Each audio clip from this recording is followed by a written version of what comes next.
বরাক দর্পণ studio.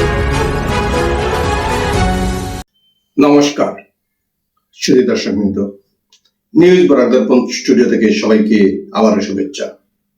আজকের গুরুত্বপূর্ণ খবর, অসম কৃষি বিদ্যালয়ের গ্রামীণ কৃষি কর্ম অভিজ্ঞতা প্রকল্পের শিক্ষার্থীদের উদ্যোগে এবং শরৎচন্দ্র সিংহ কৃষি মহাবিদ্যালয়ের সহযোগিতায় চাকুরে 3টি কৃষি তথ্য কেন্দ্র খোলা হয়েছে। জানা গেছে এই কেন্দ্রগুলির মাধ্যমে কৃষি ও আনুষঙ্গিক ক্ষেত্রগুলির সমস্যার ক্ষেত্রে এলাকার উপকৃত হওয়ার পাশাপাশি কৃষি পরামর্শও নিতে পারবে। পাশাপাশি ছাত্রছাত্রীরাও কৃষকদের সঙ্গে থেকে সমানভাবে কৃষিকর্মের অভিজ্ঞতা অর্জন করতে পারবে। বটদ্রবায় ঘটেছে এক চাঞ্চল্যকর ঘটনা। বটদ্রবার দনিয়াবেটি সংযোগী রাজপথের ধারে উদ্ধার হয় এক অজ্ঞাত ব্যক্তির মৃতদেহ। স্থানীয় লোকের সন্দেহ, রাতে ব্যক্তিটিকে হত্যা করে দুষ্কৃতীরা এভাবেই রাস্তার ধারে ফেলে রেখে চলে যায়। সকালে অজ্ঞাত ব্যক্তির মৃতদেহ উদ্ধারের ঘটনায় এলাকায় চাঞ্চল্যের সৃষ্টি হয়েছে। উত্তরাখণ্ডের চামোলি জেলায় গত শুক্রবার রাতে মেঘ বিস্ফোরণের ঘটনায় ভয়াবহ পরিস্থিতি। এই প্রাকৃতিক বিপর্যয়ে থারালি বাজার, কুর্দ্বীপ তহসিল থারালি অঞ্চল ছাড়াও চেপডন ও শগওয়াড়ায় ব্যাপক ক্ষতি হয়েছে। ঘরবাড়ি, দোকানপাট, যানবাহন ধ্বংসস্তূপের নিচে চাপা পড়েছে বলে জানা গেছে। সড়ক সংযোগ ব্যবস্থা ভেঙে পড়েছে, কাদামাটি জলে সব ঘরবাড়ি ভেঙে গিয়েছে। এই ঘটনায় এখন পর্যন্ত এক শিশু সহ 2 জন নিখোঁজ হয়েছে বলে জানিয়েছে প্রশাসন। উদ্ধার কাজে সহায়তার জন্য এনডিআরএফ এর দল ঘটনাস্থলের উদ্দেশ্যে রওনা দিয়েছে।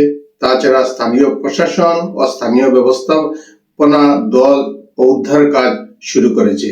এদিকে শগওয়াড়া গ্রামে এক ব্যক্তি ও একই গ্রামের এক 20 বছরের কিশোরী ধ্বংসস্তূপের নিচে চাপা পড়েছে বলে খবর পাওয়া গেছে। গুইচর থেকে এসডিআরএফ এর দল দ্রুত ঘটনাস্থলের উদ্দেশ্যে রওনা দিয়েছে। অন্যদিকে এলাকায় টানা বৃষ্টির কারণে থারালি, দেবাল ও নারায়ণবাগ উন্নয়ন খণ্ডের সব স্কুল বন্ধের ঘোষণা করা হয়েছে। ভারতে জিএসটি ব্যবস্থায় আসতে চলেছে এক বড় পরিবর্তন। কেন্দ্রীয় সরকারের প্রস্তাবিত এই স্ল্যাব সংস্কারের পরিকল্পনা বাস্তবায়নের লক্ষ্যে আগামী 3 ও 4 সেপ্টেম্বর জিএসটি পরিষদের 2 দিন ব্যাপী গুরুত্বপূর্ণ বৈঠক অনুষ্ঠিত হবে। এই বৈঠকে জিএসটির পরবর্তী প্রজন্মের সংস্কার এবং কর হ্রাস নিয়ে চূড়ান্ত সিদ্ধান্ত নেওয়ার সম্ভাবনা রয়েছে। জিএসটি পরিষদের এই বৈঠকে উপস্থিত থাকবেন সব রাজ্যের অর্থমন্ত্রী এবং কেন্দ্রীয় অর্থমন্ত্রী নির্মলা সীতারামন। আলোচনার মুখ্য বিষয়বস্তু হবে 2টি স্ল্যাব ভিত্তিক নতুন জিএসটি কাঠামো, নিত্য প্রয়োজনীয় পণ্য পরিষেবার উপর কর হ্রাস, ডিজিটাল লেনদেন ও অনলাইন ব্যবসার জন্য সহজ প্রক্রিয়া, কোভিড-19 পরবর্তী অর্থনৈতিক পুনরুদ্ধারের জন্য জিএসটি নীতি সংশোধন। বিশেষ সূত্রে জানা গেছে এই পদক্ষেপের ফলে দীপাবলির আগে সাধারণ মানুষ বিভিন্ন পণ্যের দাম হ্রাসের সুবিধা পাবেন। অর্থনৈতিক বিশেষজ্ঞদের মতে এই পদক্ষেপ মুদ্রাস্ফীতি নিয়ন্ত্রণে সহায়ক হবে এবং অর্থনীতির উপর ইতিবাচক প্রভাব ফেলবে। বিশ্বজুড়ে যেন শাসক ও সরকারি পক্ষে রুষে পড়েছে সংবাদ মাধ্যম। সংবাদ মাধ্যমের কণ্ঠরোধে উঠে পড়ে লেগেছে সরকারি তন্ত্র। বিশেষত রাজনৈতিক ও সামাজিকভাবে অশান্ত দক্ষিণ এশিয়ায় এই প্রবণতা আরো বেড়ে উঠেছে। অন্তর্বর্তীকালীন সরকারের নিয়ন্ত্রণে থাকা বাংলাদেশেও এখন সংবাদ মাধ্যমের কণ্ঠরোধে নেমে পড়েছে শাসনতন্ত্র। বৃহস্পতিবার দেশটির সংবাদ মাধ্যমে প্রাক্তন প্রধানমন্ত্রী শেখ হাসিনার বক্তব্য প্রচার হওয়ার পরই সরকারি যন্ত্রে রোষানলে পড়েছে বাংলাদেশের সংবাদ সংস্থাগুলো। বিবৃতিতে আরো বলা হয়েছে, যদি বাংলাদেশের টেলিভিশন, পত্রিকা ও অনলাইন মাধ্যমে অপরাধজনক কর্মকাণ্ড, গণহত্যা এবং মানবতার বিরুদ্ধে কাজের অভিযোগে অভিযুক্ত পলাতক আওয়ামী লীগ নেত্রী শেখ হাসিনা এবং নিষিদ্ধ সংগঠন এর অডিও প্রচার করা হয়, তবে সেটিকে 2009 সালে সন্ত্রাস বিরোধী আইনের গুরুতর লঙ্ঘন বলে গণ্য করা হবে। ভারত এখন পঞ্চম প্রজন্মের যুদ্ধ বিমান ও এর ইঞ্জিন নির্মাণের পথে দ্রুত এগিয়ে যাচ্ছে। শুক্রবার প্রতিরক্ষা মন্ত্রী রাজনাথ সিং জানিয়েছেন যে ফ্রান্সের কোম্পানি সাফরানের সঙ্গে যৌথভাবে ভারতের যুদ্ধ বিমানের ইঞ্জিন নির্মাণের কাজ শুরু হতে চলেছে। শুক্রবার নয়াদিল্লিতে এক অনুষ্ঠানে বক্তব্য রাখার সময় তিনি বলেন, ভারত উদ্ভাবন ও প্রযুক্তির বিকাশের মাধ্যমে একটি শক্তিশালী প্রতিরক্ষা ব্যবস্থা গড়ে তুলছে।